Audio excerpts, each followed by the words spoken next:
ఆడు కాలు మీద కాలేసి కూసున్నాడంటే బండరాయి మూడ బంగారు సింహాసనమంట వేరే సింహాసనమేదైనా మట్టి బండరాయంట ఆడు చేతిలోన సీయేసి మాటిచ్చాడంటే తుపాకిలోచి తూట దూసుకెళ్ళినట్టే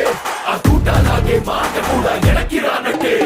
వాడు నీకు గొప్పేం కాదు, వీడు నీకు ఎక్కువ కాదు, నీకు నువ్వే బాసులా ఉంటూ ఎవడో విలువ ఇచ్చేదేంది, ఎవడో నిన్ను గుర్తించేదేంది, ఒంటి నిందా దిమ్మిని ఉంటే నీ పేరే నీ బ్లడ్. పుష్ప పుష్ప పుష్ప